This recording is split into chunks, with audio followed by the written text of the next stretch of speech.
What is up, fellow Bulls fans? Welcome to the Bulls on the Run podcast, coming at you with a new video. But before we get into the video, please remember to hit the like button, subscribe, and also turn on the notification bell so that you can be in the loop for weekly Bulls content. And today we're talking about where the Bulls rank among the best Eastern Conference teams in the NBA. Now, as we know, the Bulls actually finished last season with the 6th seed, barely making it in the playoffs last season. And they played the Milwaukee Bucks in the first round, and they was eliminated within 5 games. So going into this season, the Bulls did not make as many changes as Bulls fans expected. We all expected them to improve on the rebounding, the athleticism, the versatility, and also the rim protection in the paint. But as we know from classic Bulls owners, the Bulls owners are cheap, so we didn't pretty much we wasn't able to use our full luxury tax, which didn't allow us to sign those players that was on the market, like Isaiah Hartenstein and Mo Bamba and another player, Mitchell Robinson. We wasn't able to sign those big names when it comes to big men, but we did acquire. We were able to re-sign Zach LaVine to a max contract of 5 years, $200 million, and also re-sign Derrick Jones Jr. to a 2-year, $6 million extension, which allowed us to have also the space to sign Andre Drummond to a 2-year deal, and also signed Goran Dragic to a minimum contract. So the Bulls did not do as much as fans expected they was going to do this offseason. But the other Eastern Conference teams were able to do things to improve their team. But I will rank those teams according to what they did last season and also how their expectations going into next season will stack up. So the first team on my list has to be the Eastern Conference champs, which is the Boston Celtics. Now, as we know, the Bulls actually beat the Boston Celtics in the beginning of last season in that 20-point comeback that they had.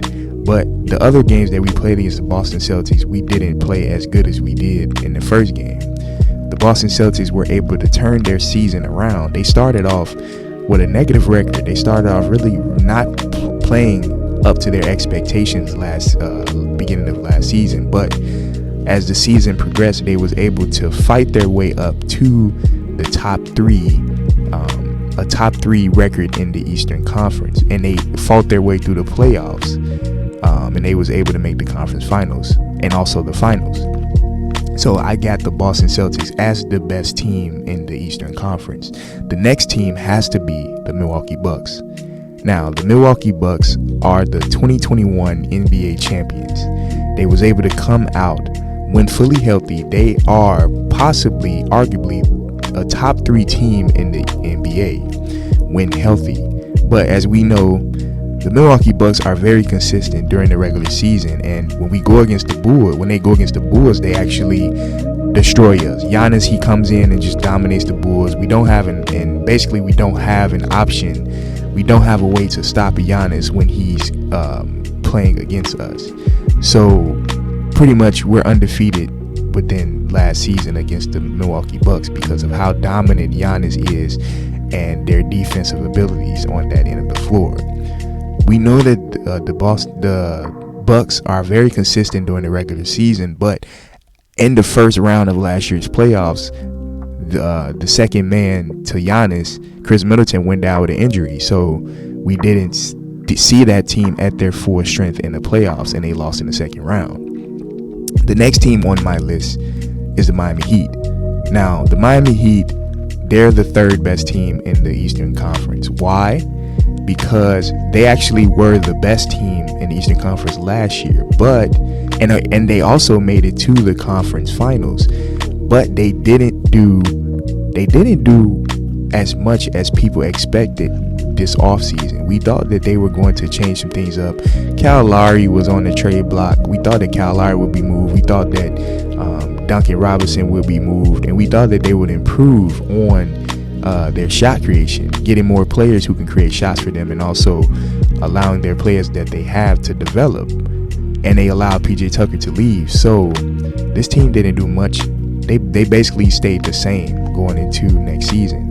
The Bulls actually played them, and the Bulls is basically, they actually are like the Bucks when it comes to us going against the Miami Heat. We can't seem to beat this team because they basically have the Bulls number. Every time we play them, they play their zone defense, and it's very bad for this team, for the Bulls team going against this team. So we have the Heat third. Next, I have the Philadelphia 76ers as number 4. Now, the Philadelphia 76ers are a very interesting team because they had a lot of drama going in last season. At the beginning of last season, they didn't have James Harden, but they did acquire him in last year's trade deadline. So they actually had a full offseason to develop their offense and defense around James Harden and to allow him to be integrated into the team and really practice with the team and work on things. But when they go against the Bulls, Joel Embiid dominates. Joel Embiid is very unguardable when it comes to him going against this Bulls team. He has had multiple 40-point games against us, and it's just we are not beating the Philadelphia 76ers if we were to play them in a 7-game series.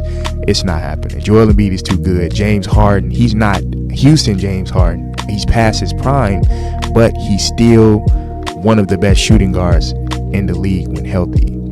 So next I have, so the Philadelphia 76ers is 4th. So next I have the Bulls ranked 5th in the Eastern Conference. So last year, as I stated in the beginning of the video, the Bulls actually finished 6th in the Eastern Conference when it comes to rankings and record, but they were right below the Toronto Raptors. But the reason why I put them over the Toronto Raptors is because the Raptors really did not do anything this offseason when it comes to acquiring talent that can help that team develop. Really, the only acquisition that I can think of that they made was acquiring Thaddeus Young and also the young draft pick that they acquired. They really did not do anything to improve their team. They still have a young core, and they still Toronto. They're not better than the Bulls. The Bulls actually beat them the majority of the time that we played them, and the games that we played against Toronto is actually very competitive. So the Bulls, as we know, the Bulls are above Toronto, but I have to put Toronto 6th under the Bulls. They are probably the 6th best team, and I just totally forgot one specific team that I put above the Bulls and the Toronto Raptors, which is the Brooklyn Nets. Now, as we know, James Harden was traded last year in the trade deadline for Ben Simmons. So Ben Simmons, we have a trio of Ben Simmons, KD, and also Kyrie Irving. But Kyrie Irving, when healthy with Kevin Durant, is a very deadly team in the Eastern Conference. But I don't rank them higher than Philadelphia, the Bucks, the Celtics, or the Heat because of what they was able to accomplish last season. They actually did not win a single playoff game last season, and they were knocked out in the first round. So I won't put them over those top 4 teams, but they are, in my opinion, the 5th best team in the East. But when they come together and as a collective unit, they can actually be a favorite coming out of the East. If Kevin Durant is healthy, if Kyrie is healthy, and everyone is playing on one accord, if Ben Simmons can adjust to his new role, then I believe that team can be very deadly in the Eastern Conference. But so I have them 5th, and then the Bulls will be 6th, and then Toronto will be 7th. So next after that, I will have the Atlanta Hawks as the 8th seed. So the 8th seed, I have the Atlanta Hawks as 8th.